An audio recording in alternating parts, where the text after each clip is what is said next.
নমস্কার, শুভেন ডায়েরিতে আপনাদের স্বাগত। শনিবার কলকাতা লিগের ডার্বি অর্থাৎ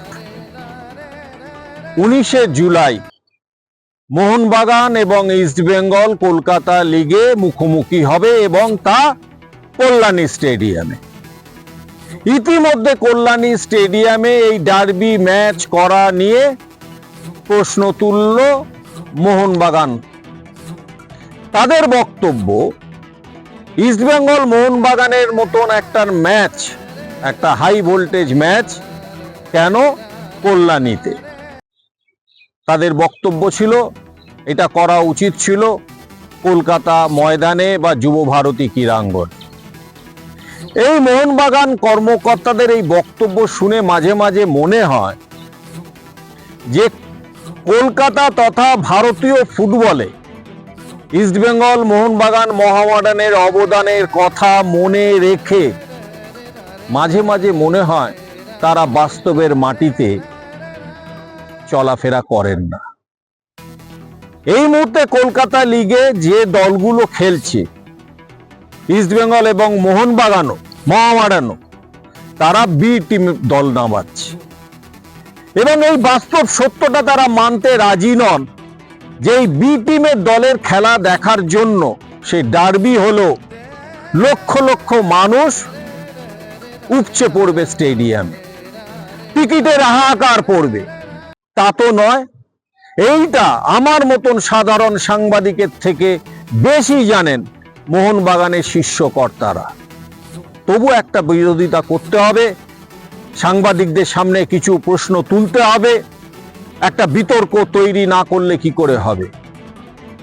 কলকাতা ফুটবল লিগের যে ম্যাচগুলো আইএফএ পরিচালনা করছে তা তাদের সামর্থ্য অনুযায়ী।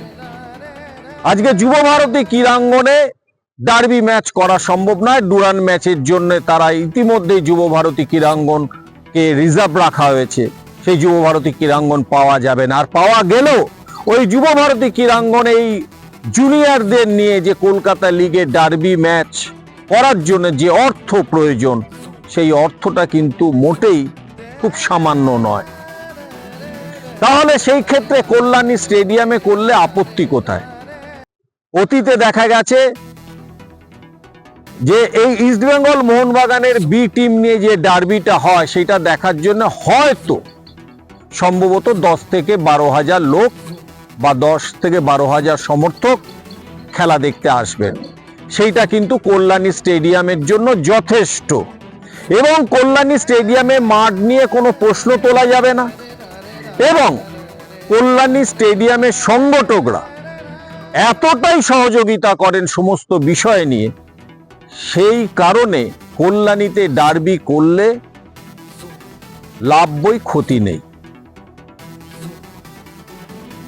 এই দিন আইএফএ সচিব এবং স্টেডিয়াম কর্তৃপক্ষ পুলিশের সাথে, নদিয়ার পুলিশের সাথে দীর্ঘ আলোচনা করেন এবং পুলিশের তরফ থেকে পরিষ্কার জানিয়ে দেওয়া হয়েছে যে নিরাপত্তার দিক দিয়ে তারা ভীষণভাবে সতর্ক থাকবে এবং কঠোর থাকবে। এবং একটা জিনিস নতুন হবে এবার এই আসন্ন ডার্বি ঘিরে, সেটা হচ্ছে ফ্যান জোন তৈরি করা হবে কল্যাণী স্টেডিয়ামে। ঠিক স্টেডিয়ামের বাইরে যে দুটো গোল চক্র আছে, তাতে একটাতে ইস্টবেঙ্গল আর একটাতে মোহনবাগান ক্লাবের জন্য ফ্যান জোন তৈরি হবে। থাকবে ফুড জোন, ফ্যান পার্কের পাশাপাশি ফুড জোন, দুটো আলাদা আলাদা জোন তৈরি হচ্ছে, যেখানে ফ্যান পার্ক এবং ফুড জোন ইস্টবেঙ্গলের জন্য আর একটা ফ্যান পার্ক ফুড জোন মোহনবাগানের জন্য। মানে দুটো দলের আলাদা আলাদা ফ্যান পার্ক ফুড জোন, একটা নতুনত্ব আনা হচ্ছে, যেটা হয়তো যুবভারতী ক্রীড়াঙ্গনে করা সম্ভব হতো না। এবং জানিয়ে রাখি শুভেন ডায়েরির দর্শকদের, পুলিশ কিন্তু এই ক্ষেত্রেও আইএফএ এর অনুরোধ মেনে নিয়েছে এবং তারা অনুমতি দিয়েছে এই ফ্যান পার্ক অথবা ফুড জোন তৈরি করার ক্ষেত্রে। তো সব দিক দিয়ে একটা নতুনত্ব, একটা নতুন ভিন্ন স্বাদ এই আসন্ন ডার্বিতে পেতে চলেছেন বাংলার ফুটবল প্রেমীরা। নমস্কার, শুভেন ডায়েরি দেখতে থাকুন, ভালো লাগলে সাবস্ক্রাইব করুন, শেয়ার করুন।